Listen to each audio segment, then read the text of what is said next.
Hey there guys, welcome back to a brand new Flick Pick live show, and the hype is real. I hope you guys bought your Spider-Man No Way Home tickets, because right now, there are some tickets going on eBay for $10,000.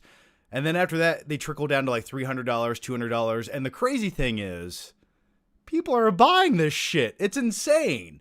But with all that said, I bought my tickets the other night. Now, I have a buddy who actually uses the Regal Theater app, where you pay $20, $30 a month and you get unlimited movies. And I guess he was trying to buy tickets for us to go check out the movie on the early showing on Thursday the 16th at 3 p.m. are the earliest showings of Spider-Man No Way Home. And his app kept crashing. So what I did is I got on Google and instantaneously bought that stuff just right through the normal app. So I bought tickets yesterday for the December 16th, 3 p.m. showing. I'm excited. I'm hyped. But I double down on everything, okay? Not only did I just buy 2 tickets, because there's only 2 of us going, I bought 4 tickets. I bought extra seats on each side of us because I need a little space to breathe. I know there's going to be a lot of sweaty people in there. I can't deal with it. I don't want their body heat resonating onto me as I'm watching my 2.5 hour big action comic book movie with Spider-Man. I need space, okay? A little buffer zone on each side of me. And sometimes I just like to do this with my arms when I watch movies. So yeah, I bought extra tickets because it's worth it to me. And if I know someone else who wants to go, then I'll give them a seat. But either way, I'm excited to check it out. But I thought it was utterly insane that people are buying tickets to sell for $300 extra. Now, this is in most markets like LA, New York, where the population is way too many for the amount of theaters and showings that they have. I live in Fort Wayne, Indiana, in the Midwest, and I like where I live because there's still, I would say the majority of I just checked right before we went live, and I looked at all of the show times for the Thursday and Friday, or at least most of them. And there was still like some that were only like 80% sold out. So there's still hope if you haven't bought tickets. But then again, I live in Indiana. And if you guys live in LA or New York, once again, well, I hope you got your tickets because they are sold out. And unless you somehow magically there's somebody or there's an empty seat here or there. Or if you want the neck breaker seats right in the front where you're going to have scoliosis by the end of the movie. But either way, yeah, let me know if you guys got your tickets in the comments here. Let me know where you guys, which city you guys are in, and if you got your tickets. Let me know that right now in the chat. But we had a super chat here from Guillaume Labelle, and he says, "Hey John, I got my tickets opening night at IMAX. Almost missed out on some neat seats. The Cineplex app, Canada, kept crashing like a mofo." Yeah, exactly what I just mentioned. My buddy's he uses the Regal Movie Pass, and I guess the app kept crashing up until like this morning. So the best way around that was just to go to the actual movie theater's website or go to Fandango and buy the tickets. That's what I did. I also bought tickets. I bought tickets for the Thursday night showing of Spider-Man No Way Home, and then I bought tickets on Friday at 8 o'clock because if the movie's really good, I'm going to want to revisit it a second time. And I don't know. I just figured why not? And if it's not good, I'll just put my tickets on eBay for $10,000. So it's all going to work out just fine. But yeah, the crazy thing is about those eBay tickets for this movie was it said one was sold for $10,000. Now, there's some kind of weird money laundering going on or something. I don't know who bought those for $10,000. But that's enticing nevertheless. If I were to sell Spider-Man tickets on eBay for $10,000, not only will I give you the tickets, I will dress up like Spider-Man and deliver a large cheese pizza to your front door. Take that however you will, but that's what I would do for you. By the way, that is a new perk on my Patreon. Just putting it out there. I'm kidding. But yeah, also another quick update for you guys before we dive into the Spider-Man talk a little bit deeper. I put up a brand new Flick Trip Black Friday edition. My annual Black Friday video is now live right here on this channel. I put it up 2 days ago, so go check that out. It's 14 minutes of gloriness. I think you guys will enjoy it. And I try to give it a little more oomph this year, a little more editing, a little more effects, you know. I think it's probably the best Black Friday video I've ever done, and one of the coolest Flick Trip videos I've done in a while. Also, there's a really cool intro now for Flick Trips. It's sort of Back to the Future themed, so yeah, go check that out right now live on this channel. The next one comes from Claudio Rogajan. Watch the movie, be bloated. Crap, I'm calling it. Well, it's a possibility. Anything can happen. Okay, so when it comes to the Spider-Man films, at least the Tom Holland Spider-Man movies, I don't really love any of them. Now, I really enjoy like the first half of Spider-Man Homecoming, but when it comes to Spider-Man Far From Home, I was not a fan of that movie. It just, something about it tonally didn't feel up to the standards I wanted it to. It didn't have that level of like quality that I was looking for. Something about it just felt really, the best term I can say is it just felt like a stepping stone movie. It just felt like, here's a Spider-Man movie for now, but it doesn't really matter. That's how I felt about it. And I was not a fan of how they wasted Jake Gyllenhaal as Mysterio. If you have that level and caliber of an actor coming to your movie, an actor like that should elevate your film. And you should allow your actor to really just take on the character, make it more than it is. And the fact that he was Mysterio got me instantly excited. I think that's a really interesting character. I like characters where they're not just magical and mystical. You know, they actually have a reason and a logic behind their powers. And he uses deception as his power and theatricality. And I like those things because they're powerful agents against the uninitiated. But we are initiated, aren't we, Bruce? But yeah, I was really looking forward to that. I was really hoping Gyllenhaal would sort of be like the Heath Ledger.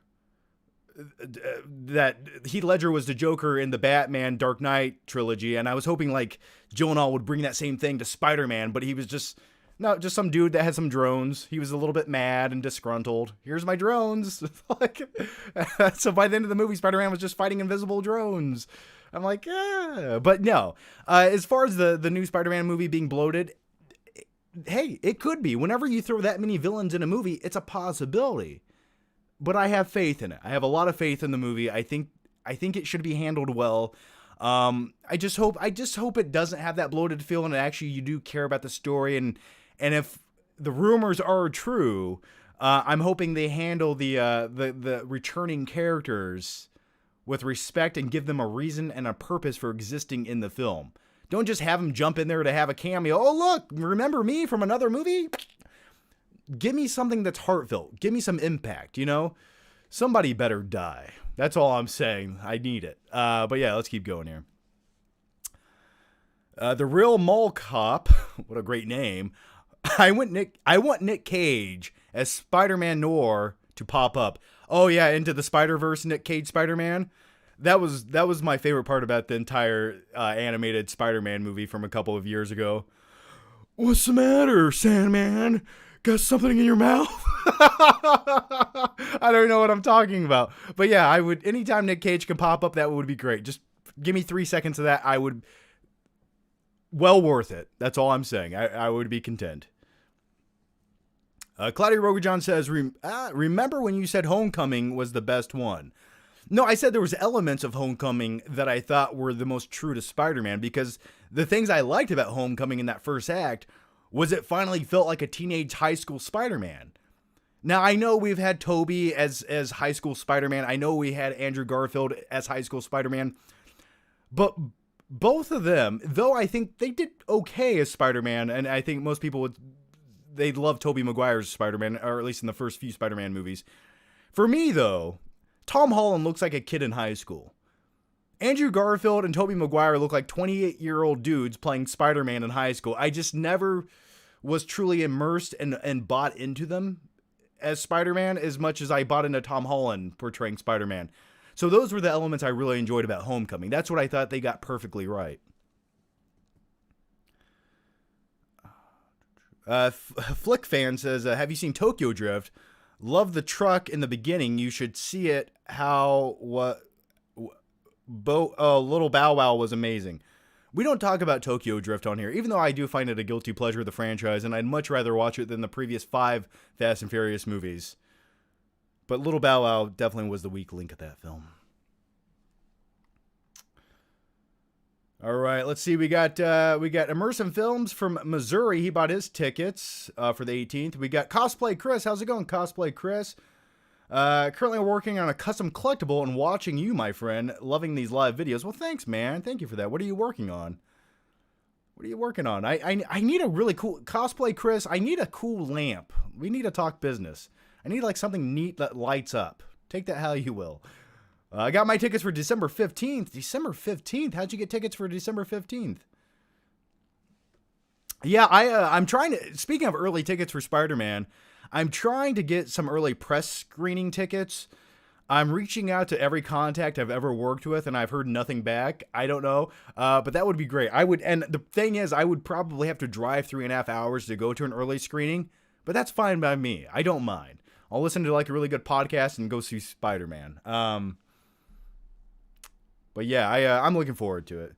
Is it me, or is there more hype surrounding this movie than there was for something like Avengers Endgame? Like, I remember the hype for that being pretty up there, but something about the Spider-Man movie, it almost feels like there's more hype. It's bizarre to me. I don't know.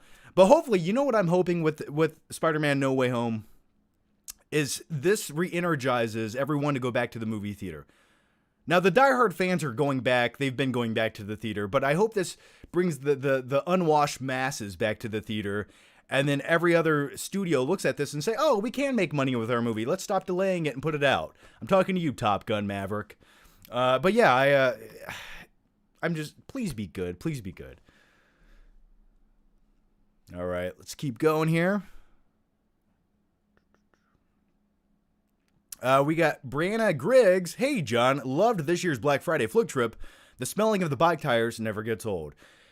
Yeah, it never does. If you don't know what I'm talking about, or if you're new to this channel, yes, occasionally when I'm in Walmart, I smell bike tires. I don't know what it is, but it's the chemical compounds found in the rubber bike tires that really excite me and get me juiced up. I think what they're doing is killing my brain cells, so it's some kind of weird free high that you can get by smelling the bike tires.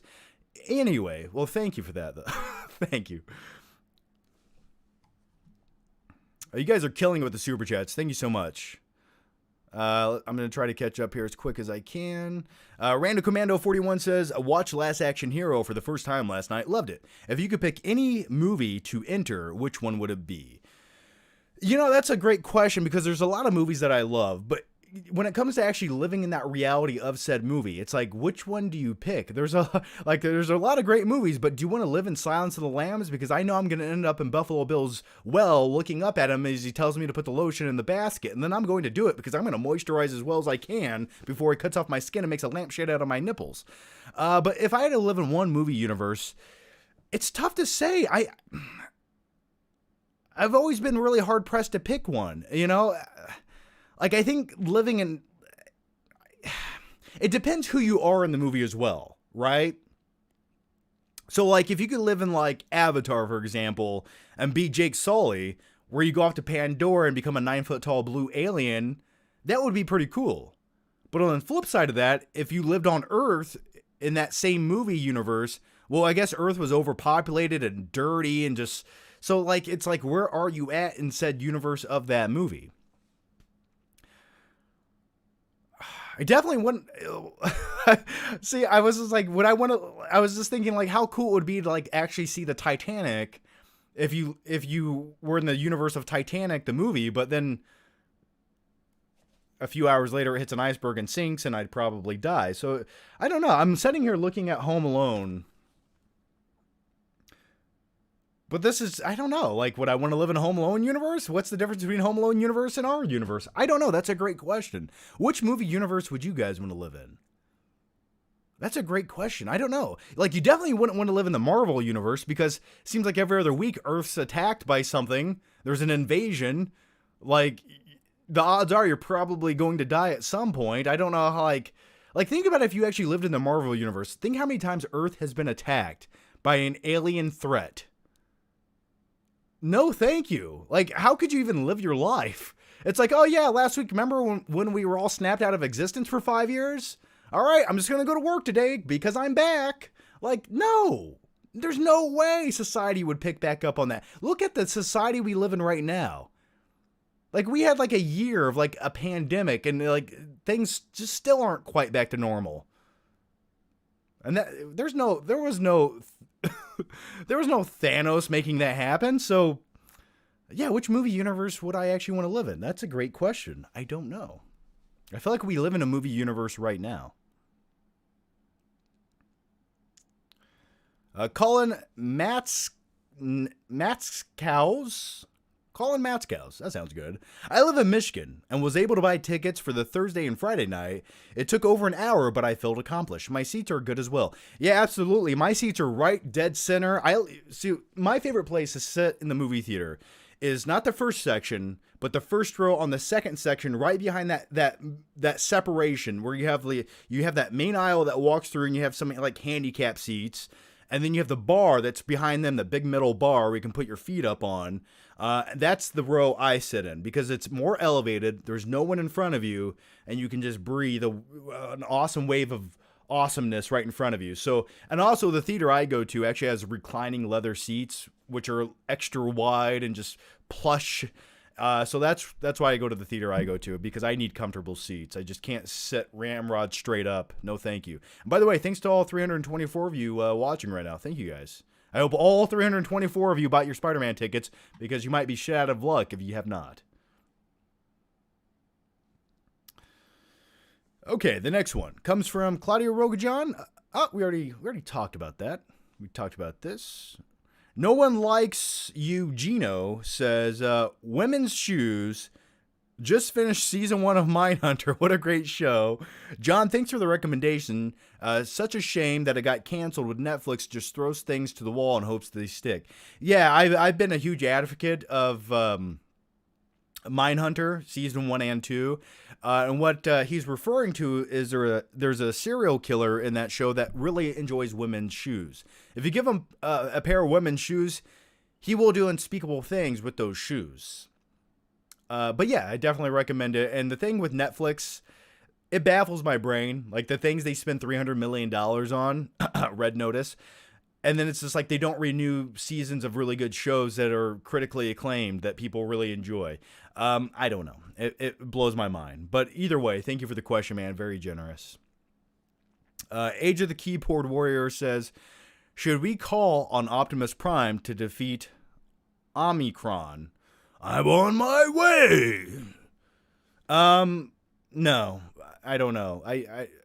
No, thank you. By the way, speaking of Optimus Prime, I noticed during Black Friday, Transformers The Last Night was like $5 on 4K. It was the cheapest 4K Blu-ray that they had to offer, and it was like the cheapest 4K Blu-ray I've ever seen, and it was Transformers The Last Night. What does that say about that movie? What an abomination. What a bloat. Now that's a bloated pile of pig shit. Carter Lovejoy says, what movies do you hope Criterion puts on 4K? For me, I would like to see every Wes Anderson film, Seven Samurai, and Parasite. Yeah, I would love to get Parasite, a Criterion version of that on 4K, because that was my favorite movie of 2019. I would love to buy it on 4K. I just haven't yet. I almost bought it during Black Friday, but it was missing the slipcover for some odd reason that just I couldn't do it. It hurt me inside. I would love if Criterion acquired the rights to one of my favorite movies of all time, Nightcrawler, and put out a 4K release of that. I would love to see some Nightcrawler on 4K. That's one I would like to see, but there's 500 other movies I'd love to see on 4K Criterion. A lot of catalog titles, but I'd say that's like the one I need right now. A random one, I don't know if Criterion would probably do it, but then again, Criterion's put out movies like, don't they have The Rock Criterion and Armageddon, which are bizarre, but I would love to see Point Break hit a 4K Criterion. Just putting that out there as well. Devin Cooley says, got my tickets opening night for IMAX. I got lucky. Yeah, man, enjoy that. Yeah, we have a LIMAX screen in my town, which is essentially just a bigger version of a normal movie theater screen. It does use the IMAX technology and presentation, whereas louder audio and better picture quality. But it's not a true IMAX screen. But yeah, the detriment with that is they have like the shitty movie theater seats in that auditorium where it's like old movie theater seats where you set up like this. And I'm at a point in my life where lumbar support is so critical when you hit your mid-30s that I need to be in that soft leather reclining chair that just holds me and secures me and makes me feel better about who I am. But yeah, awesome, man. Let me know how you like it in IMAX. At one point, maybe if the movie's so great and I go to see it a third time, maybe I'll go to the IMAX screen here in town. Claudia Rojan says, I tired you out with Tokyo Drift last stream. Laugh aloud. Yeah, I refuse to talk about Tokyo Drift. Just why? Why did we do it? I don't know. Rich Gallagher says, Johnny Flick, 'tis the season. I hound you and watched Better Watch Out. Hopefully you will cave this holiday season. I have hound you about watching Better Watch Out. Yeah, eventually I will watch it. Let me double check something here. Better Watch Out. Let's see. It's got a 6.5 on IMDb, 89% Rotten Tomatoes. Yeah, I'll get around to it. When did it come out? 2017? Better Watch Out. At some point, I'll watch Better Watch Out. At some point. The next one comes from One Shot. People like John Campea have said they believe a trailer will drop tonight to promote tickets. Could you see this happening? Do I think another Spider-Man trailer could pop out? The question is, I mean, it wouldn't hurt anything. From a marketing standpoint, I could see that just adding more hype and more eyeballs onto the movie to sell the remaining tickets. I think everyone who wanted a movie ticket for the said movie has already bought one at this point. I don't know if a new trailer is dropping out. I don't know. I could see a new TV spot possibly dropping. As far as like a actual full-length trailer, maybe. But my biggest fear with that is the studio, as of now, have marketed this movie the way they should, in my opinion. Now, what they're going to do, and I hope they don't do it because they're afraid that they want to get every single person that they possibly can in there, because nowadays, no one just has the ability to wait until you go see a movie. No. We have to see the entire movie in the trailer. So my biggest fear is, we all know some of the characters that might pop back up in Spider-Man No Way Home. I think we can almost safely assume there's going to be a few other Spider-Men in this movie. But what I'm really hoping is that the studio doesn't say, okay, well, we have to show them in the trailer. We have to at least give more of a tease that they're actually in the movie. And that would definitely build up a lot of hype and probably get even the most casual movie goers more excited and probably go buy tickets. It probably would. But on the flip side of that, it's like,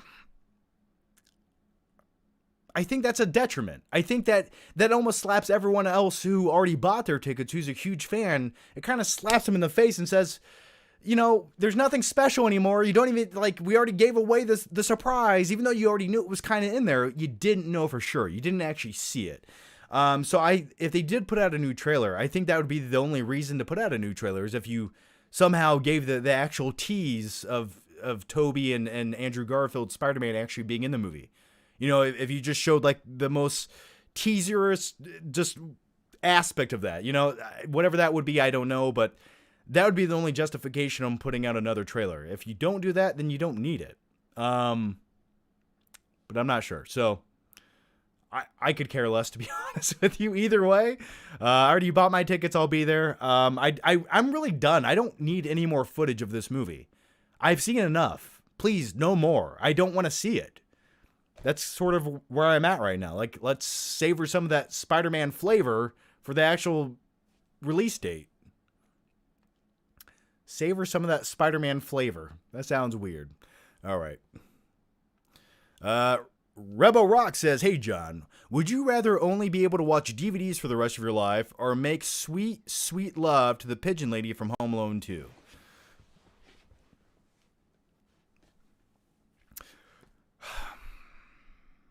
The crazy thing is, you gave me $2 to answer this.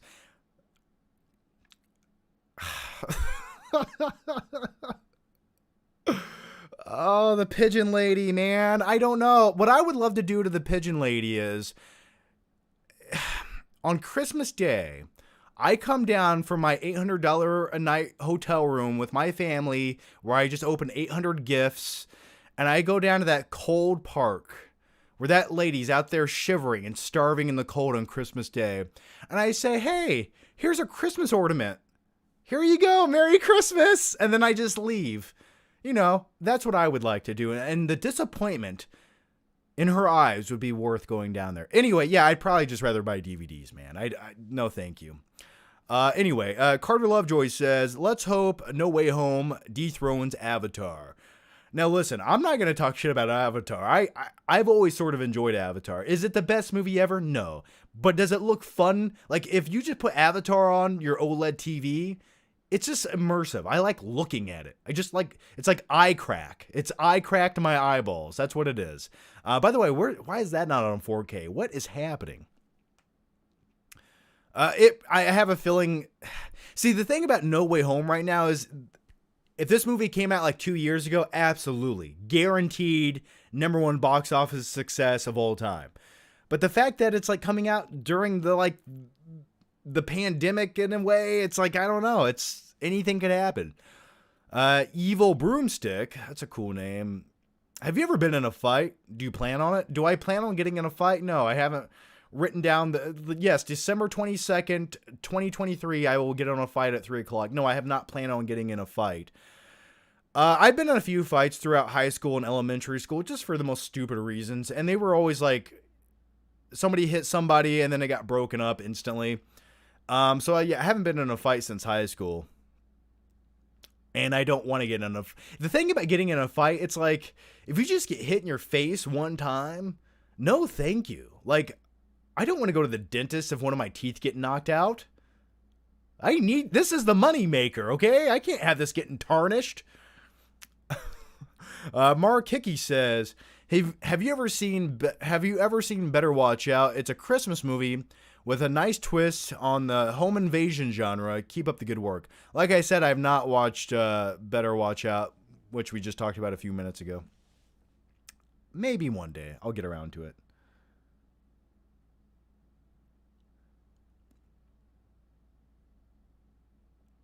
All right. Okay. The next one comes from somebody. Oh, Alejandro Ortiz says, hey, John, wondering now that you have an iPhone if you can record random vlogs. As I watched the Scary Subway Santa vid you made, those vids were gold. Yeah, I've been using my iPhone to shoot vlogs for the last year. I've actually had it for almost 2 years now. Every vlog video I've shot on this channel has been shot with my iPhone. So, I do remember making that Scary Santa Claus video years ago, though. I don't know. Possibly. By the way, I love the way the iPhone looks. It could look slightly better, but I love that wide-angle lens on the iPhone. It's like better than a GoPro. And thanks for the question, man. Josh Coffey says, Flick Pick. What's a good man scale, 1 to 10, how disappointing you were with Black Friday shopping? Did you snag a new TV? No, the thing with Black Friday is there was no good deals on anything. Everything just cost the same as it always did. Now, in all fairness, I guess there were a few good deals on things, but nothing that enticing. And the TV I actually want did not have like any special sale. It's sort of just the same price it's always been. I want to get a 77-inch LG OLED TV. It's not the cheapest thing ever, so I'm sort of like waiting and holding off to buy it. So yeah, it was a disappointing Black Friday, but then again, it's sort of been that same thing for the last 5 years.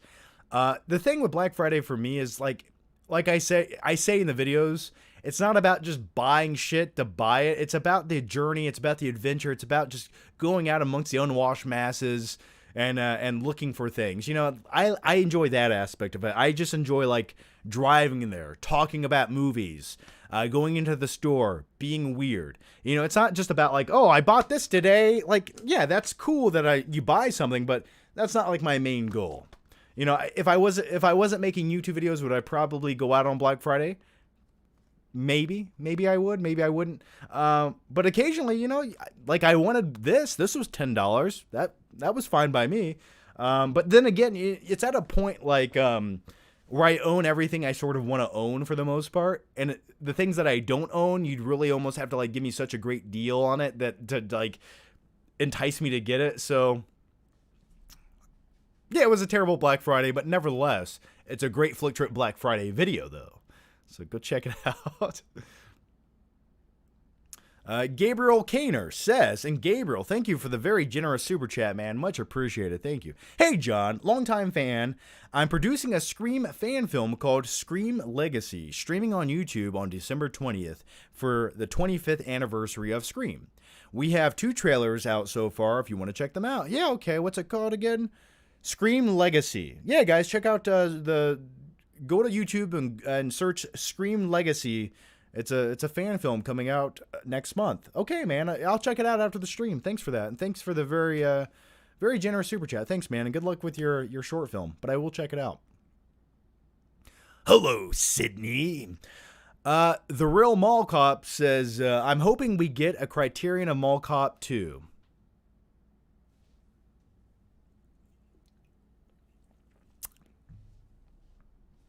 Really? Not me. Claudia Rogajan says, watched Rumble in the Bronx last night. Awesome. Oh, that's a great, that's probably my all-time favorite Jackie Chan movie, Rumble in the Bronx. It's so outrageous. It has some of the worst audio dubbing, and I love little Danny who sits in the wheelchair with his cushion. It's comedy gold, and I love every second of it. Plus, at the end of the movie, Jackie Chan's on a giant hovercraft. It's like insanity. I love it. I remember seeing that movie in theaters as a kid. So good. Mega 3000 says, you think this will be Marvel's biggest film yet? I don't know. I'm really intrigued if this can beat Endgame. I think it has the potential. It almost feels like there's more hype going into it, oddly enough. I think the only detriment is the time period that the movie's coming out in. It's just a weird time right now with release dates and COVID and the whole thing that goes along with that. So I don't know. I think if this doesn't do it, what else will? I just think it's the time period that the movie's coming out in. But with all that said, Christmas season is where movies go to be the #1 box office success of all time. Titanic, Avatar. There's something about that Christmas time period where people don't go to work for like a few days. You have kids off school for a week. And on Christmas Day, oddly enough, I never knew this until I started working at a movie theater like 10 years ago.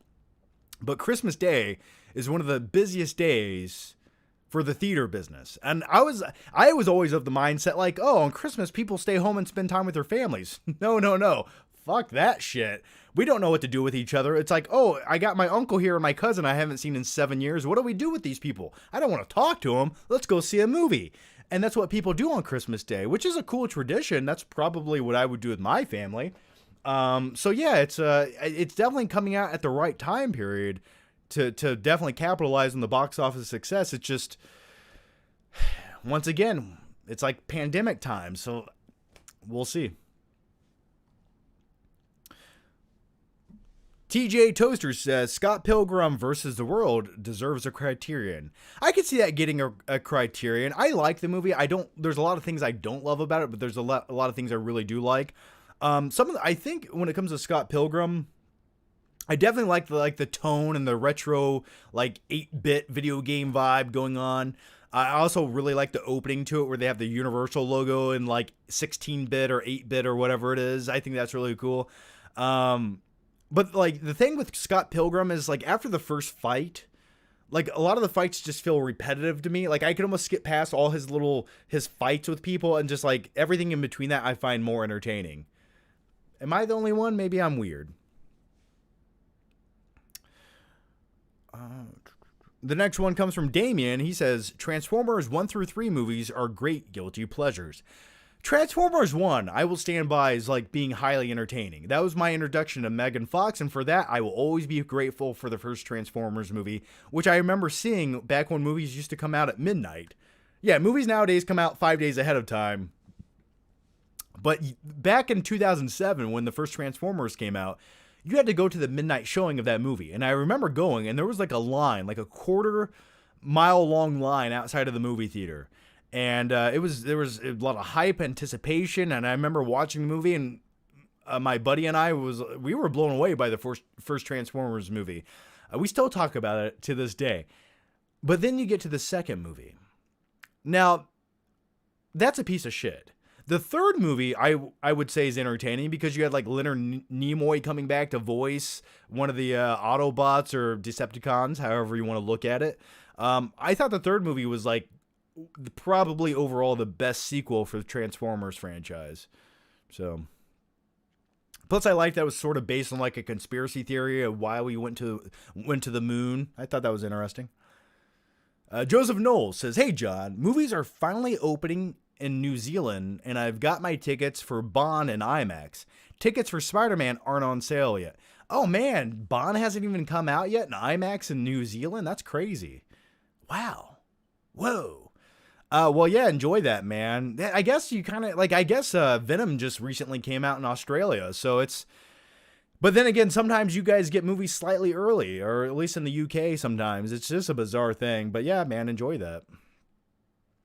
Derek Higgs says, "The Green Mile is more rewatchable than The Shawshank Redemption. Both great movies. Which movies do you consider the most rewatchable?" See, I would disagree with you on that. I find The Shawshank Redemption highly rewatchable. And with all of that said, my name is Morgan Freeman. Yeah, I like The Green Mile. I love The Green Mile, actually. I reference The Green Mile probably more than I should. Oh, Mr. Bojangles, go down to my city. He's cooking now. I love it. But with all of that said, some movies I find highly rewatchable. I find Robin Hood, Prince of Thieves highly rewatchable. I know that's weird. Nightcrawler I find highly rewatchable. Forrest Gump I find highly rewatchable. Home Alone 1 and 2 are rewatchable to me. Terminator 2, Point Break. What's another movie I find highly rewatchable? Gladiator. I love rewatching that. There's a lot of movies that I rewatch often that most people would probably watch 1 or 2 times in their life and say, yeah, you know, I don't want to go watch that again. It's just weird. I think I'm a weirdo in that sense. Like, there's a lot of weird movies I enjoy watching over and over that most people would consider like a one-watch movie. Like, another movie I find so rewatchable is The Patriot with Mel Gibson. I love like time period movies that go on this journey but give you all these different elements in one movie. But it feels like such a vast journey from the start to the end of the movie.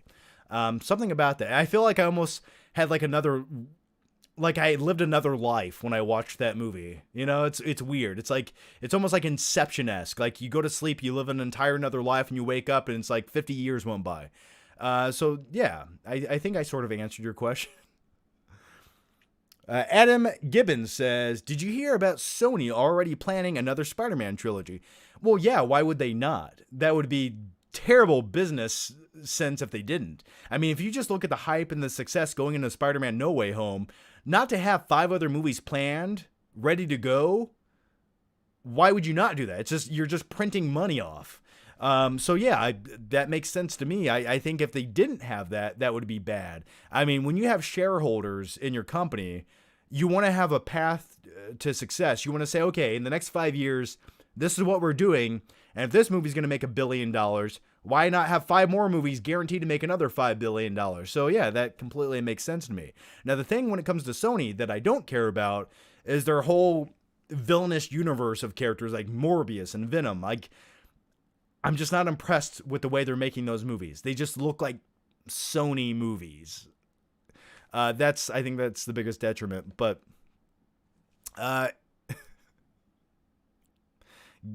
Gilliam LaBelle says, "Do your best John Campea impression." Don't make me do this. Don't make me do this. And for our next main topic, well, first of all, let me preface with this before I say something. Okay, now, hear me out for a second. Spider-Man No Way Home is going to make $5 billion, but now, hear me out for one more second before I get to my point in 14 minutes.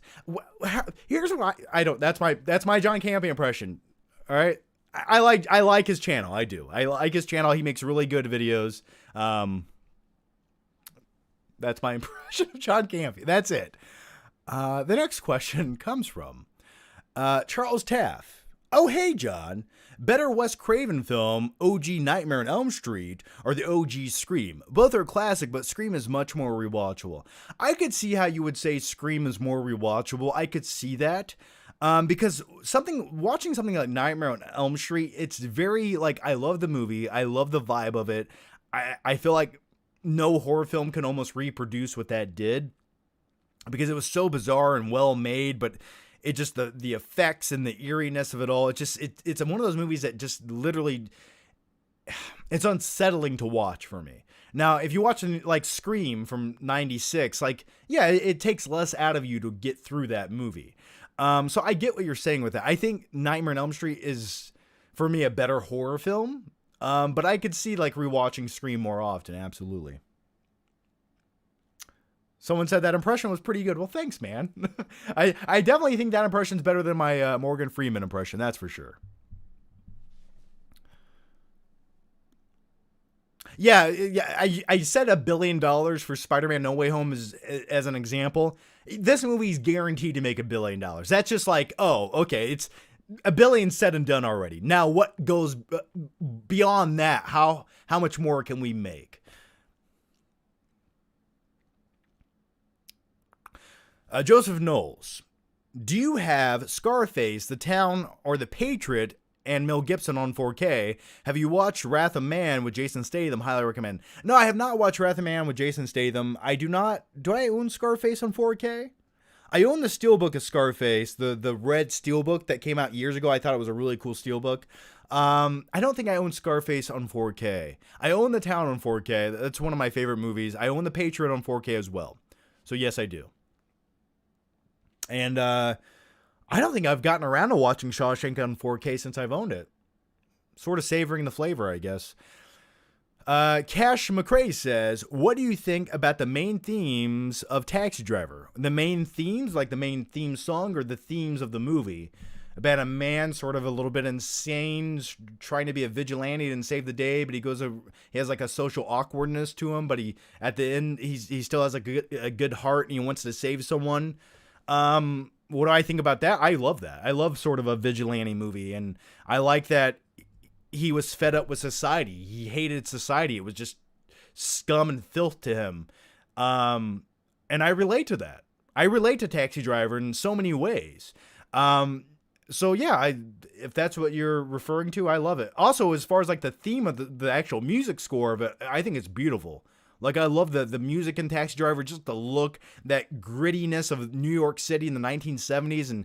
And the thing about Taxi Driver is, like, it's set in New York City, late 1970s, and it almost looks like an alien planet. It looks like a post-apocalyptic wasteland in a way, but that's how New York City was in the 1970s. It was super violent and scary and dirty, and I just feel like Taxi Driver captured that perfectly. But yeah, I love it. Colin Matt's cows. Colin Matt's cows. I feel like one day I will get your name right, Colin. I watched your old Christmas video about Uncle Gary. Is the story you told true? I need to know. Did you really not zip up? Or did he really not zip up? Yeah, so what I do sometimes is I will combine like 4 different events into one story, and I will change the names and some of the locations to protect the innocent. But yeah, more or less that story did happen, yeah. Yes, it did. Yeah, that happened. I would say that story is 90% true, what I told you. I try to erase it from my childhood memory, but it is true. Potato Bun says, I know I'll cry if Happy dies instead of Aunt May. I'm not as attached to her as I was the previous 2. They were just so innocent and brittle. Oh yeah, old Aunt May, just so old. You just knew if she fell down, she was going to break a hip. The new Aunt May, I think, could survive such a fall. Yeah, I don't want to get into spoiler conspiracy theories or anything about the new Spider-Man movie, but as far as your comment goes, I would say that's likely to happen. Because people have to die. You need an impact. You know, if their story is not going to continue on in the Marvel universe, then end it here. That's my motto for it. Evil Broomstick says, favorite A24 films, I love Witch and Green Knight. You know, the crazy thing about Green Knight is I have not got around to watching it yet. And by the way, thanks to all 396 of you watching right now. Thank you guys. By the way, I want to get this channel to 100,000 subscribers. I think it's time. We're so close. We're only a few thousand away. But either way, I have not watched Green Knight yet. I have Green Knight right here by my foot on 4K. You're like, where did you pull that out of, John? Why was that magically just there? I have a pile of movies in front of me. But yeah, I was planning on watching this around like the next week or so, because I do need to watch every movie I kind of never got a chance to watch this year before I do like a conclusive top 10 movies of 2021. But yeah, I'm going to check it out soon. But my favorite A24 film, I would say, is right now, maybe something like Parasite or Lighthouse as of right now. Joseph Knowles says, just watched the 1981 Evil Dead for the first time. Thoughts on the movie? I'm looking forward to watching Evil Dead 2. Well, Evil Dead 1's good, but Evil Dead 2 is essentially a remake of Evil Dead 1 with a higher budget. So it's sort of like everything you liked about the first movie, but done a little bit better. So I think you'll really enjoy Evil Dead 2. I actually prefer Evil Dead 2. Devin Cooley says, have you seen House of Gucci yet? If so, did you die laughing at Jared Leto's Mario brother, Chef Boyardee accent? Hey, it's me and a Mario. I have not watched House of Gucci. I probably will not get around to watching the movie until it hits like a streaming service. I just have no interest in the movie. Now, it's directed by Ridley Scott. He's a hit or miss director. I like him as a director. He's directed a few of my favorite movies of all time.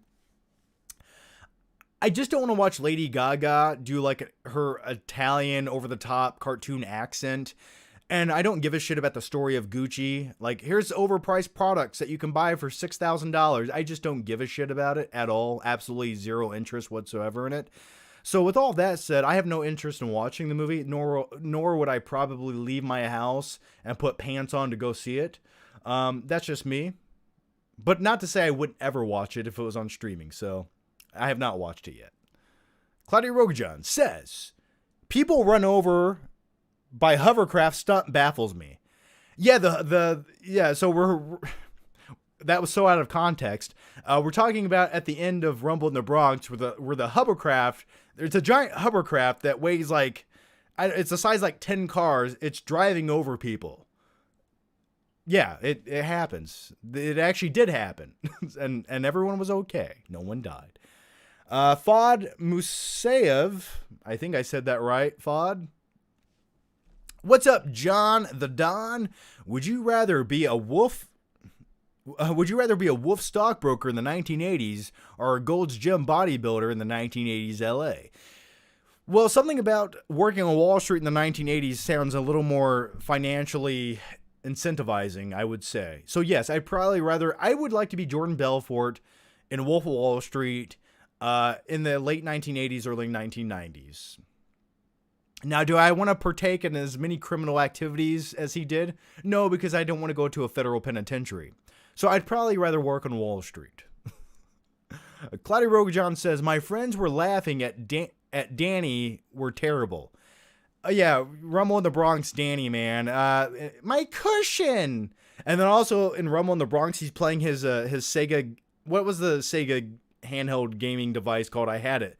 Sega Game Gear? Game Gear? Is that right? He's playing it, but there's not even a game in it. He's just sitting there all crazy playing it. The next one comes from Claudio. Make Spider-Man 4 instant money right there. I mean, see, the thing about Spider-Man Into the Spider-Verse, my favorite aspect about that was when they caught back up with like mid-30s Spider-Man. Like, his girlfriend left him. He's living in like a studio apartment. He's been Spider-Man for 15 years and he's just over this shit. He's like going through a midlife crisis. That was one of my favorite aspects about Into the Spider-Verse. So if it does happen, which it probably will, but if Toby were to come back and he just pops back up as, here I am, I'm Spider-Man. Like, I don't know. That feels like a wasted opportunity to not showcase him like what he's doing now as Spider-Man in his like 40s. I would love to see that. Do I think that'll happen? Probably not, but I would love to see it. Josh Coffey says, you seeing Matrix Resurrection on HBO Max or theaters? I have a feeling it might stink, so I'm going to stream it. Yeah, I'm probably going to watch the new Matrix on HBO Max just because it's coming out really close to Christmas. And I don't know if... See, I have friends who have nice home theater setups, 4K projectors, 120-inch screens, and I can go watch those movies comfortably on a big screen that looks great. It honestly, at points, it looks and sounds better than actually going to the theater. And if it's coming out the same day, the same time on HBO Max, I can just watch it. I'd rather just watch it at home. I don't have a lot of faith in the new Matrix movie. The trailer did not sell me as much as I was hoping it would. I'm definitely interested in watching it. Do I think it'll be good? I don't know. Will it be better than the sequels? Please. I don't think it'll be better than the original, but I'm not expecting it to be. I just hope it's better than the sequels. But with all that said, yes, I probably will just watch it on HBO Max. Bastiel says, "Hi, John. Do you know the actor Puritt Taylor Vince? You've probably seen him in a few supporting roles. I wish you would have gave me an example so I don't have to go to Google right now and look it up, but I will look it up. It sounds familiar. Puritt Taylor Vince. Let's see. Oh, yeah. Yeah, he was in the movie Identity, right? The main guy at the movie, yeah, he was in Identity and a few other things. Yeah, I'm familiar. He always sort of plays like a crazy guy in every movie he's in. But yeah, that was the oddest question anyone's asked today. So thank you for that.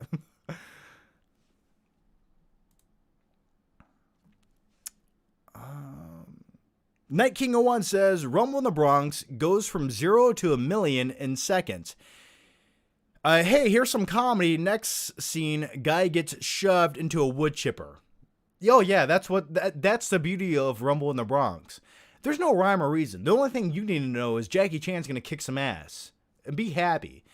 The thing about Rumble in the Bronx, it came out in theaters in the U.S. in 1995. I remember going to see it with my stepdad. But the movie was actually made in like 1992 or 1993. So I always thought that was so odd. And like when you watch it, you can tell because it looks a little dated. Like the way some of the people were dressed, it just looks earlier than 95. I always thought that was weird. And then, yeah. So anyway, but that's the beauty of Rumble in the Bronx. That's why it's my favorite Jackie Chan movie.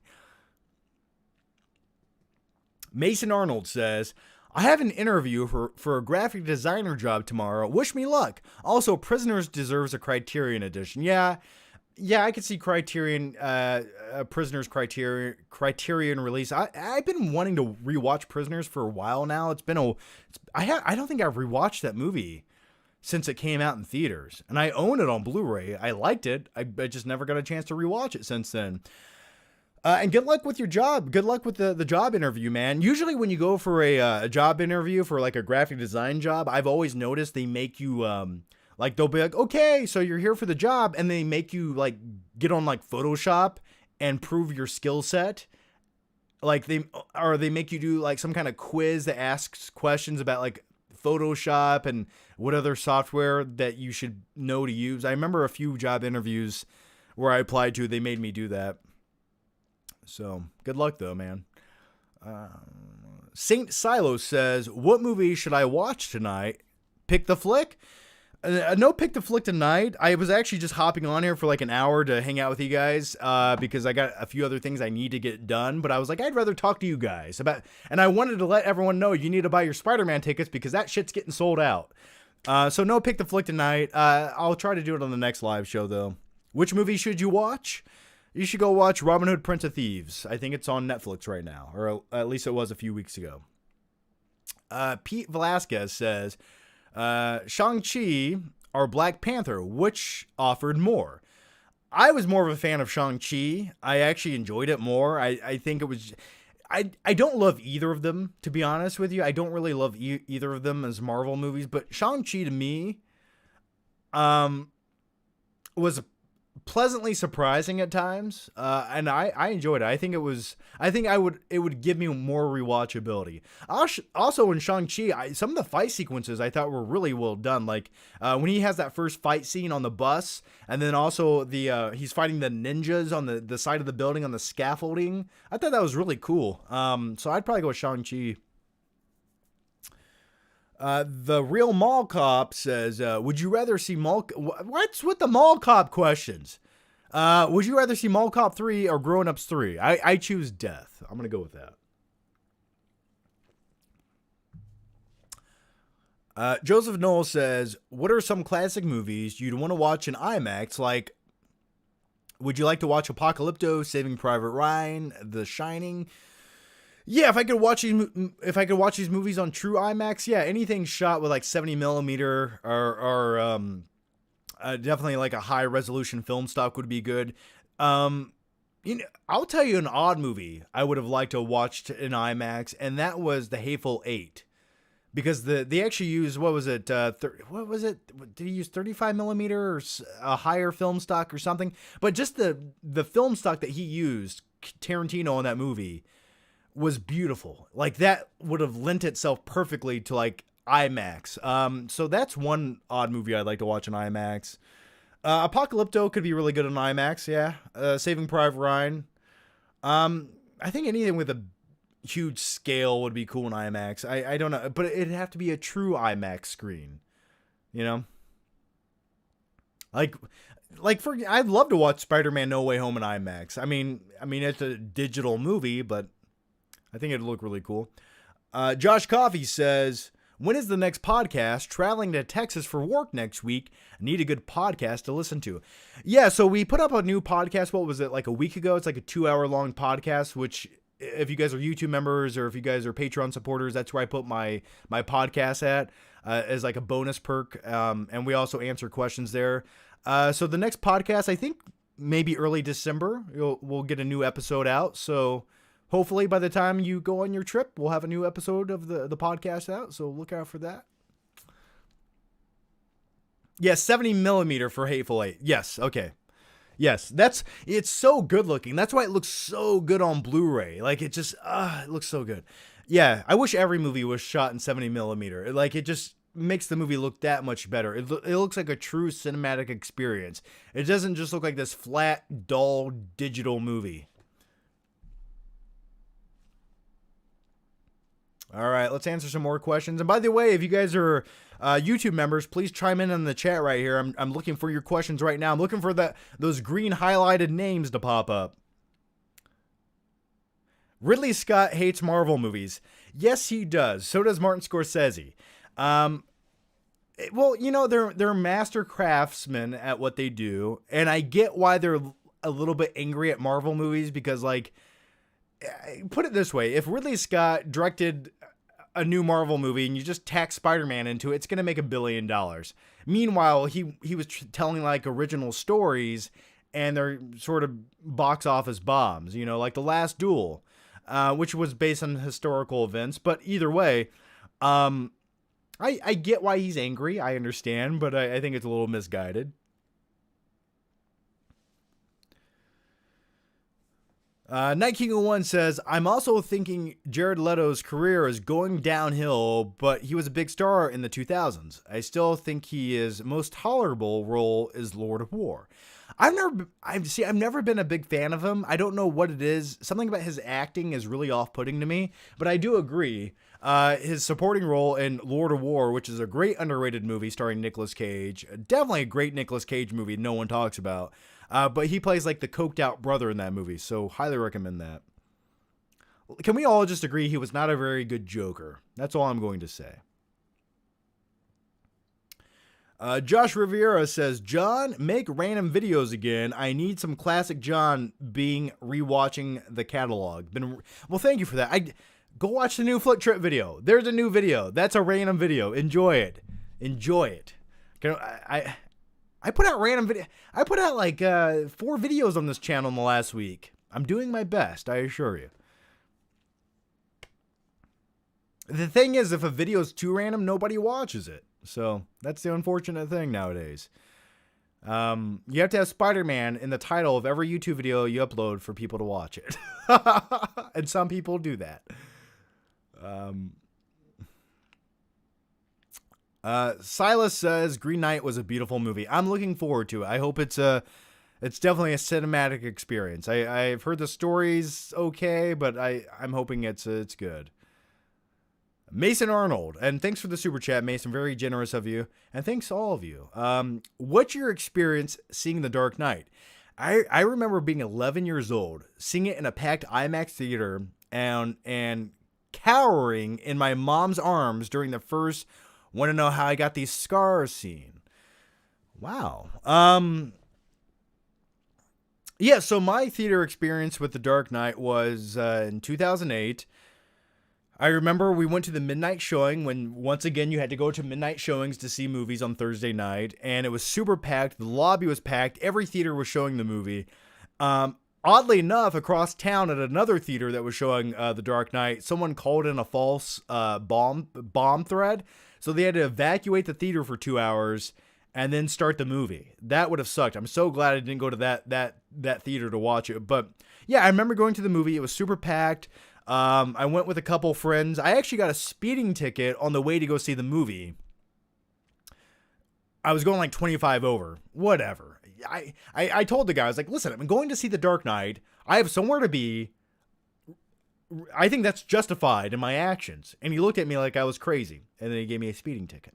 Small price to pay, though. So yeah, the one thing I remember about seeing The Dark Knight, though, was on my the screen that I went to see it at the theater. There was like a blemish, like right in the middle of the screen. It was like a blemish, probably like 2 feet wide, and it was just like almost like it was slightly stained a little bit. So whenever there was like a super bright scene in the movie, and I'm super anal retentive when it comes to picture quality, I was just like noticing that blemish the whole time, which drove me a little bit crazy. But that's what I remember. It was still a good time. And the weird thing is with The Dark Knight, I liked it more the second time I saw it. I went back to see it like the next day or the day after that, and I liked it more the second time I watched it. It's like sometimes you see a movie so big and so much of a spectacle, it sort of takes 2 times to digest the movie. So that's my experience, and thanks for the question. Joseph Knowles says, haven't watched Dune. Should I watch it IMAX? I think watching Dune in IMAX would probably elevate the experience of watching the movie. Yes, I would recommend that. Sure. Colin Matz Cows. I always say your name wrong. You missed my super chat, Johnny boy. Well, Colin, I'm looking for it right now, man. And I found it right here. I found a few. Okay. Colin says, how rewatchable do you find Once Upon a Time in Hollywood, and do you like the ending? The ending is such an adrenaline rush. Yeah, I think the ending to Once Upon a Time in Hollywood saves the movie in a lot of ways, and it was definitely unexpected, and it was a really pleasant surprise. That's another movie I've enjoyed. The more I rewatch that movie, the more I enjoy it. And it's quickly become one of my favorite Tarantino movies. Just the time period. I love the buddy dynamic relationship between Cliff Booth and what's Leonardo DiCaprio's character's name? Shit, what's his name? Cliff Booth and Rick Dalton. I love that relationship. So yeah, I love it, man. I've watched it multiple times. I bought it on 4K. Once again, another great looking 4K movie because Tarantino shoots his movies on film. It just makes something about it look so much more rich and dynamic when you look at it. So thanks for the question, man. Guy from King's Highways says, Claudio Rogajon is actually just John on a second monitor laundering his drug kingpin money through YouTube. Yes, it probably is. And just asking myself questions about Fast and Furious Tokyo Drift every live show.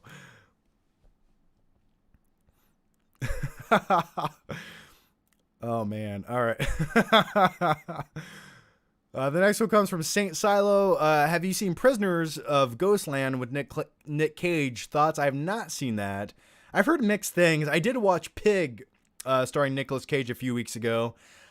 Not what I expected. I was actually sort of let down with the movie. But but it was okay. It started out good. But no, I have not seen that. You can't keep up. It's impossible to keep up on every Nic Cage movie nowadays because he puts out a new movie every 23 minutes. Obed Arzaga has been a member for 11 months now. Yay! Thanks, man. And he says, gotta watch 000. I haven't seen it. Josh Coffey says, I just wanted to see Jesus Joker. Wonder why Snyder cut that. I don't know, man. Jesus Joker. Oh yeah. Okay. Sorry. It took me a second. Yes. The black and white, very profound image of Jared, Leto as a Jesus Joker with a crown of thorns on. Yeah. Where was that in the movie? I was let down as well. I wanted to see Batman crucify him.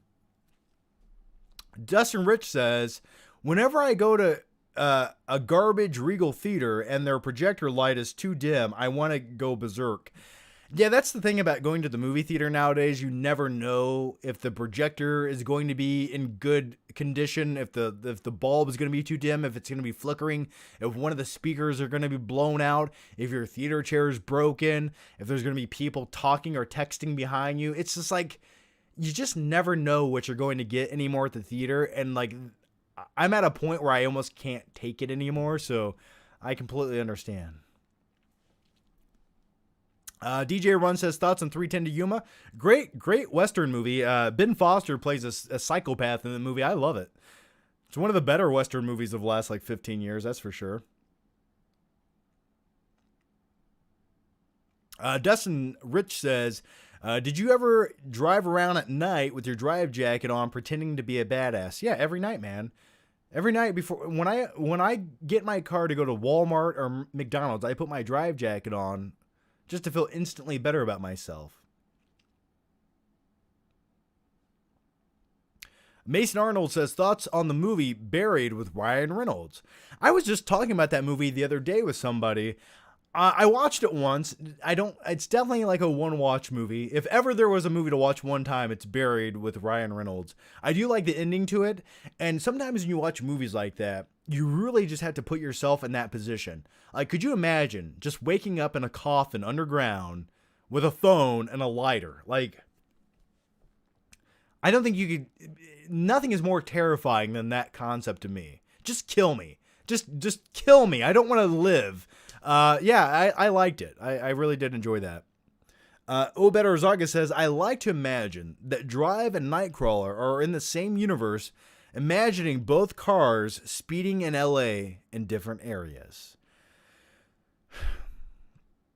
That's highly possible. That is a probable concept. They could both easily exist in the same universe. There's no reason they couldn't. Also, I like to imagine that also Collateral with Tom Cruise and Jamie Foxx also exist in LA in the same universe as those movies as well. So I agree with you.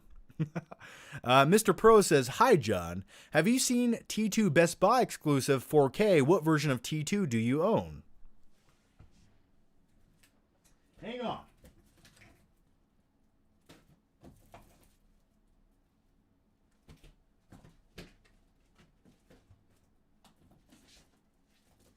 Hang on. I'm looking for something.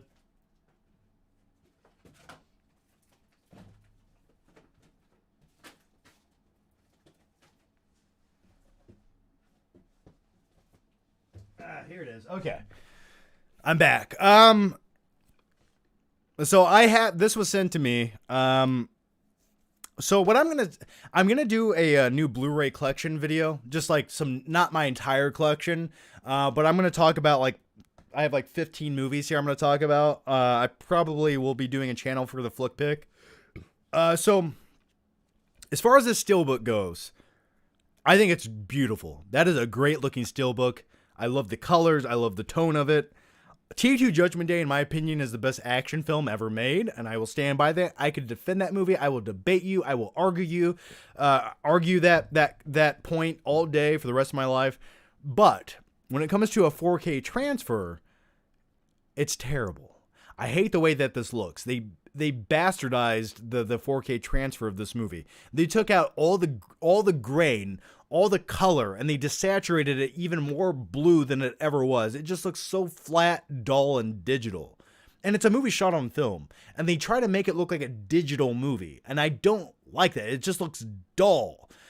So in my opinion, the 4K transfer of this is atrocious. I would almost recommend the Skynet edition Blu-ray of this as far as picture quality goes. But then again, you can buy the 4K at Best Buy for like, what is it, $10 right now? So it's up to you. But don't say I didn't try to tell you. The Real Mall Cop says, favorite double feature, mine is Pixels and Zookeeper. Yeah, those are both great, phenomenal films. Definitely in my top 10 of all time. Pixels might be my number one movie of all time. Yeah, I'd probably say it is. Yeah. No. I just remembered I have a review for Pixels. And in the thumbnail, I'm flipping the movie off. Oh, God, what a piece of shit that was. Michael Serta says, did you hear there's supposed to be a new 4K Sam Raimi trilogy set coming out in January? That would be cool. I would definitely be into buying like the first two movies. I don't necessarily need that paperweight known as Spider-Man 3, but if there was a new 4K transfer of those movies, I think that'd be really awesome. And it would make sense. I don't know why they wouldn't do something like that. That would almost be stupid of them. It's like, hey, look at all the success of the Spider-Man movies. Let's not just release the other ones on 4K to make more money with all of the hype. So yeah, that would be cool. I'd definitely be interested in picking those up.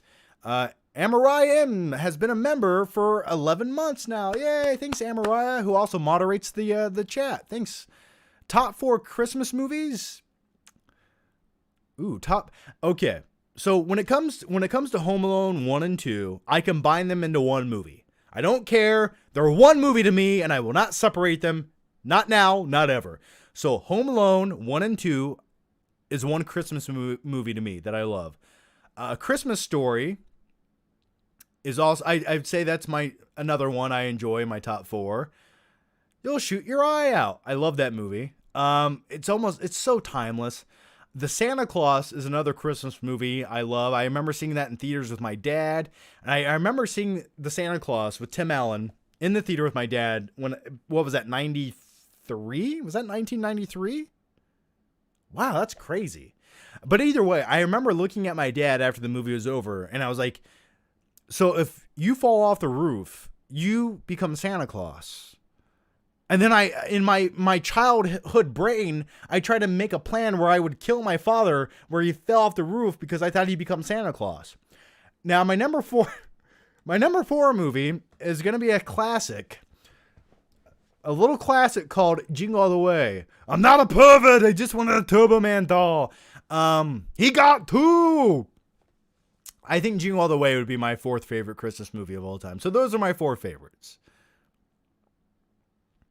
Not Chris Stuckman says, would you rather never eat popcorn again or never get 3 ice cubes in your drinks, only 2 or 4? Now, come on, man. You're getting a little too serious for this conversation. You know, in all honesty, I probably put like 20 ice cubes in my drinks, but it's a good saying, isn't it? I need popcorn. Popcorn is just that salty, delicious thing you need when you eat. Like, the saltiness of I put a lot of salt on my popcorn. I put so much salt on there, it would kill, like, I feel like it would kill someone. Like, the amount of sodium I consume in my popcorn, I don't know how I'm still alive. But what you do is it's so salty and it dehydrates you. But what do you need to quench that dehydration? A nice cold beverage. So yeah, I can't give up popcorn. A-Train98 says, what do you think of YouTube removing the dislike button? So a lot of people have issues with this, and I understand the issues if you're a casual viewer of YouTube videos, because sometimes you click on a video and it has like 99% dislikes, and you're like, okay, this is probably a shitty video, and I shouldn't waste my time watching it. But also, as a guy who's been making YouTube videos, in a weird way, I like it because it takes away the ability of assholes to instantly just dislike your video. I can't tell you how many times I've uploaded a video. It's exactly the video that the title says it is. It's a good video. I worked really hard on it. And within 14 seconds of being uploaded, you get like 1 or 2 dislikes. And you're just like, huh. So I always had this, I always thought maybe YouTube should implement something to where you can't dislike a video unless you watch half of the video. Unless you watched half of the video, then you have the option to dislike it. That would be justified in my opinion. Also, I always thought another good feature that YouTube should have implemented with the dislike button was, okay, you dislike a video. Now, like, there should be like 4 options of like why you dislike this video. Like, okay, the video was clickbait, or video did this, or video did this. And then once somebody clicks that reasoning, the content creator gets those reasons in his analytics, so you can understand why they dislike this video. And so the fact that they got rid of it, I actually do not mind. When it comes to like watching YouTube videos, like you can watch a video for the first 5 seconds and know if this is the video that you actually want to watch or not. So I actually like it. I think it takes power away from people and just makes life easier and less stressful. And I don't mind it whatsoever. I truly don't. If someone dislikes something, then comment it in the section down below. Like, you're no longer anonymous. Comment why you disliked it. And that's fine. I don't mind criticism. Just when you can hide behind a fucking dislike button, I never liked it. So I'm glad they got rid of it, to be honest with you. Mike Spoon says, "Hey John, thanks for streaming. I look forward to these so much." Well, thank you for that. "I appreciate and enjoy the entertainment you bring to our lives." Well, thanks, man. "My ticket experience last night was a disaster, but finally got some. Hope all is well." Good. I'm glad I hope everyone watching right now got your tickets. You know, there's nothing worse than wanting to go see a movie on day number 1 and you can't get tickets. It's sold out. I've been there. I know how it goes. I almost want to make another video on this because I have like another story or 2 I could tell about this. And by the way, we got 406 of you guys watching right now, so thank you guys so much for joining me.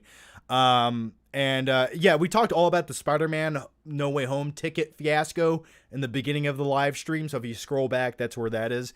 But as far as like another, I remember years ago, when Revenge of the Sith came out in 2005, there was a midnight showing of that movie, and I guess I didn't know what was happening.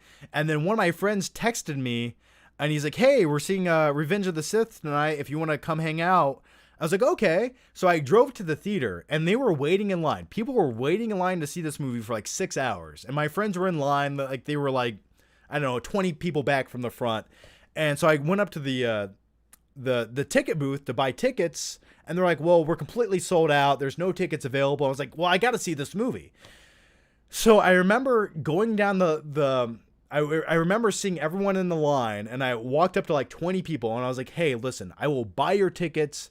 I will give you," I had like, I don't know, $40 cash on me or something like that. And eventually I found one guy who sold me his tickets for $40 to his midnight showing of Revenge of the Sith. So I paid $40 to see that movie. But for me, it was about the experience of seeing it at midnight with my friends. So I think that was a well-spent $40. I don't even know how we got to that question, but thank you so much.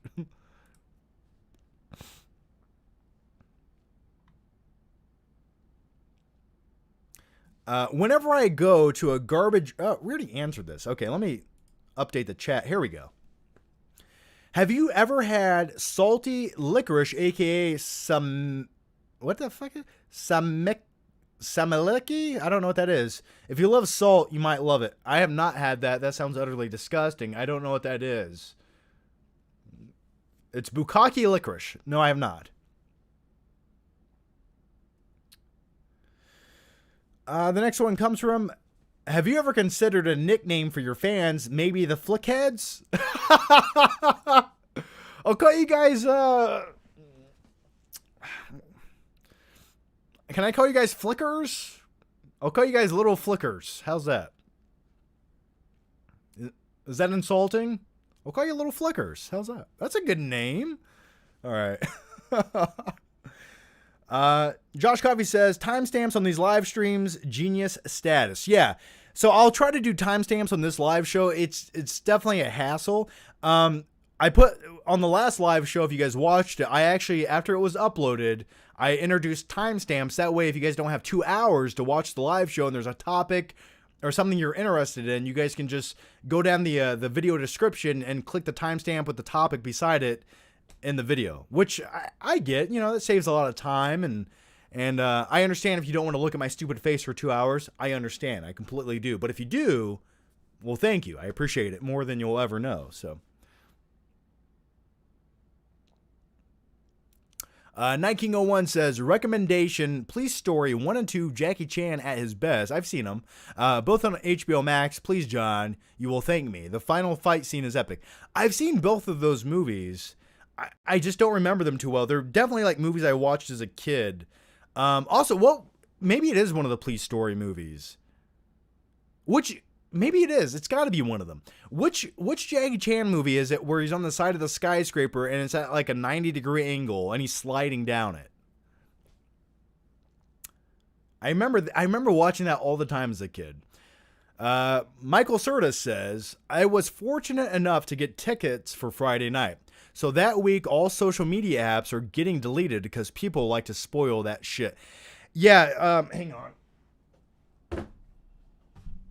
Yeah, the thing is, with Spider-Man No Way Home, I believe there's going to be press screenings of the movie like a week or two early.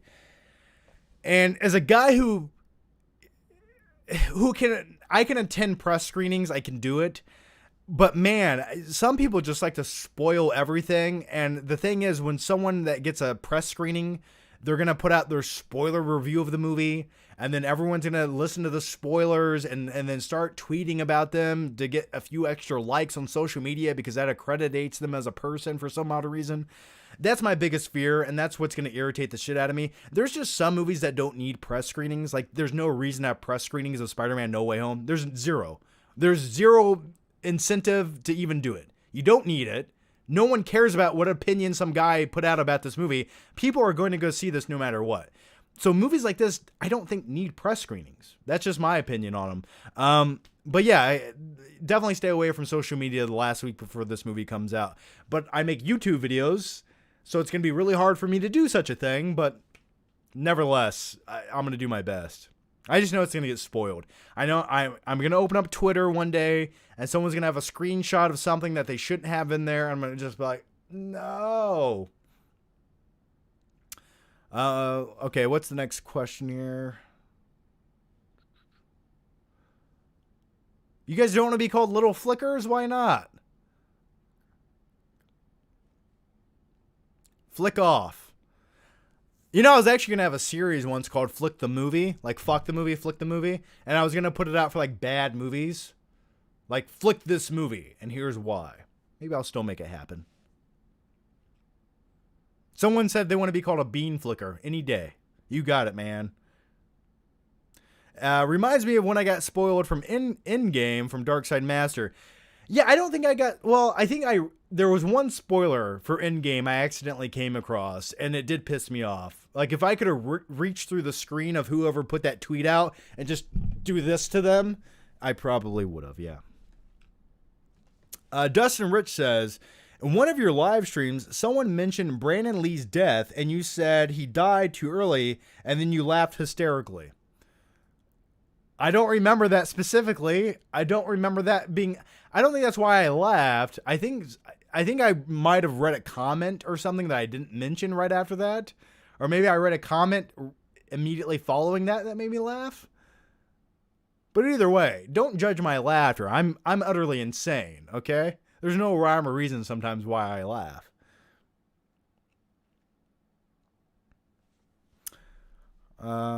Okay, guys, I'm going to answer a few more questions here. So what I'm going to do really quick is I'm going to take a quick 1 to 2 minute break. I'm going to get a refill. And if you guys want to get a refill of your drink or a tasty beverage or something salty to eat, go do that now. I'll be back in just a few minutes. But what I want you guys to do during this break, submit all of your questions that you guys want to get in right now. And then I'll answer all of those questions right after this break. As a wise man once said, I'll be back.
Okay, I'm back. Had to grab another energy drink. The only flavor I have left is the cotton candy bang, which I've said this once. I'll say it again. It tastes like clown spit.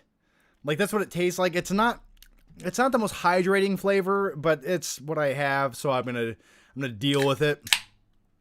But it's good clown spit. I will say that. Real quick, guys, before we continue on, just a quick little hint, I guess like a sneak peek of something I'm gonna have. I'm going to announce this maybe in a week or two, but I'm working with a company right now, and it's something really cool that you guys can participate in. It's sort of like it's a big action movie coming out, and they basically want your opinion on some of the footage of the movie. So it's going to be a special event.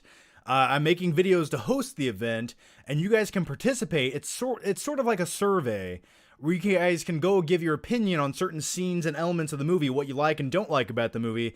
But it's a special invite just for you guys. It's nobody else on YouTube gets to do this other than my subscribers, or if you're watching my video. So I will announce that next week. I think 1,000 to 3,000 people can actually participate in it. But yeah, if you guys want to give your opinions on this upcoming action movie, it's a big action movie. I will announce that next week, so look out for that. I hope you guys participate in it, and it'd really help me out. It'll make me look cool if I can get you guys all in there. But yeah, I was like, I don't know. I just wanted to drop that here. So look out for that. I will announce it officially when it's ready to go. So anyway, let's get back to your questions here. Michael Serta says, I was fortunate enough to get... Oh, I already answered that. I'm sorry. MKF30 said... MKF30's been a member for 7 months. Yay! Thanks, man. You'd be a good Johnny Cage, and Seinfeld are friends. I'll try to be a Johnny Cage if you want. I definitely was more of a Seinfeld guy. I always thought Friends was more of like... aimed towards like a female demographic, in my opinion, for some odd reason. But Seinfeld for me was just a show about nothing, and that's my favorite types of videos to make on YouTube. A video about nothing. So I always liked Seinfeld. What's with the peanuts on the plane? First you gotta open them, then you gotta eat them. That's my Jerry Seinfeld impression. Night King 01 says, John, he slides down a building in Who Am I? Police Story is great, though, and plus the one on HBO Max are the original dubs, not the English audio garbage. Oh, good. Okay, it's Who Am I? That's okay. That's the Jackie Chan movie I was referring to. Flick Comes Quick. That's a good one. That frickin' Flick.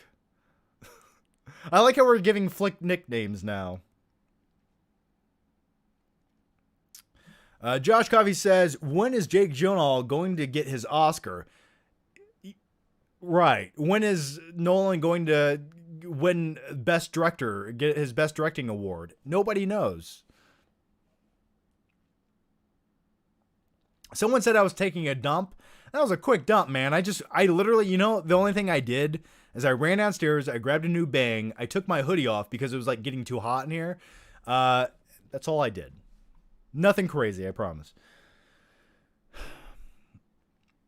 All right.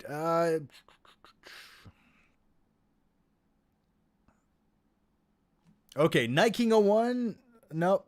No. Okay, Mason Arnold says, just got Spider-Man tickets at the last minute for opening night. A Christmas miracle indeed. Well, congratulations to you, my good man. Enjoy that. Yeah, I bought tickets for the Thursday showing and the Friday showing. Just in case. You never know. You never know. And the best thing is, if you don't want to go, you can sell the tickets on eBay for $5,000, because that's what people are doing right now, which is utter insanity to me. But then again, if I was desperate enough, I guess I would pay it. No, I wouldn't. Actually, I wouldn't. You know what I would do? I would just sneak in. I would buy tickets to another movie. I would just walk into the showing, the sold out showing where there's not a seat available, and I would just sit in the stairs in the auditorium. That's what I would do. Or I would act like, this is what else I would do. I would fake like I had a limp. I would limp into the theater and buy tickets for the handicap chairs. That's what I would do. You got to do what it takes, man. All right? That's my motto. Chad, is it Hagen? Chad Hagen or Hogan? I'm going to go with Hagen. Chad Hagen says, ever seen the Ridley Scott romantic comedy A Good Year starring Russell Crowe? It's surprisingly entertaining and different compared to his others. A Good Year? I don't think I've seen that Ridley Scott movie. A Good Year, no. No, I have not. But speaking of Ridley Scott and Russell Crowe, do you guys remember the movie Body of Lies? What a waste of talent. It was... Or the Robin Hood Ridley Scott movie. Ugh, so just such a waste.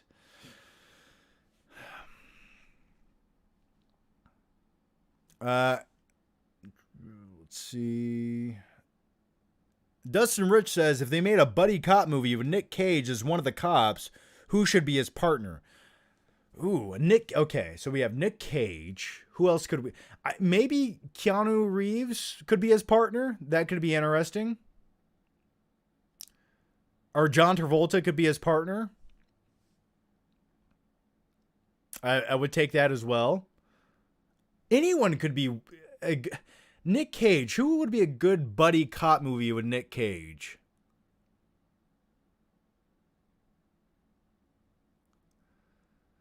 Man, that's a great question. I think that's the best question of the night. Who would you guys like to see in a buddy cop movie with Nicolas Cage? Comment now.